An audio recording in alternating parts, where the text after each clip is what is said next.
The other one is, and again, I'll just say what I like to call a spade a spade. I think people don't like to hear the truth because it's ugly, right? Maybe this is oversimplifying. So tell me if you think this is. I'm just thinking, about my own experiences, the clients had to work with and stuff like that. I often think that sometimes the reason the truth is not acceptable, or the reason why the natural evolution of someone become, they call them growing pains, not growing pleasures, right? So going through and enduring that, getting maybe 70% or 60% of the work that you would do, or the quality of the work that you would do, I think part of that is the financial pressures of, I can't afford right now to have this as 60% of what I would do. I need this done the way it needs to be done right now. Or I don't care about the truth and mistake, guys. The lights aren't going to stay on if we don't. Do you think that's one of the pressures, or what are some of the pressures that you've seen that cause those things to not be able to exist, that, causes you to not be able to take the short-term sacrifice, right? Or to bypass the short-term gains for long-term, prosperity, if you will.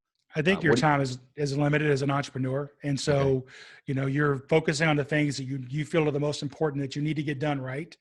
And so I get that. The problem is there's never that time that you're going to have to coach never comes. Yeah. It's like saying, well, I'm going to have kids when I'm ready. You're never going to be ready. You just have Yeah. them and learn as you go. Right. So, I mean, the same thing happens here. So maybe you strike a balance and say, you know what, I'm going to do it, but long-term, I want this person. I want Joe to do it. So let me invite Joe to stick by my side while I do this, so that maybe next time they can do it, and I can just coach them a little bit. It'll be more efficient that way. So I think that's one thing. The other one is, and again, I'll just say what I like to call a spade a spade. I think people don't like to hear the truth because it's ugly, right? So we have a saying, as you know, in the South, your baby's ugly, right? Mm-hmm. And so nobody wants to tell the senior vice president or the owner of the company, your baby's ugly. Yeah. And so they try to sugarcoat it, and they try to say it in a nice way or downplay it. And maybe as a leader, I don't want to hear that. Yeah. I've got this what I think is this brilliant idea. Yeah. Why doesn't everybody else get it? Don't give me all your crap. Don't give me all your negativity. Just support me and we'll go do this.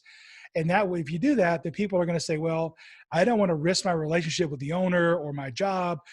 He doesn't want to hear it, or she doesn't want to hear it. I'm just going to be quiet. And that's, again, as an owner of the company or the leader, you're going to get hurt in the end because of that mentality. We're going to talk about team building. We're going to talk about initiatives. We're going to talk about how to get things done. One of the books that I was just talking about that I read was The 12-Week Year.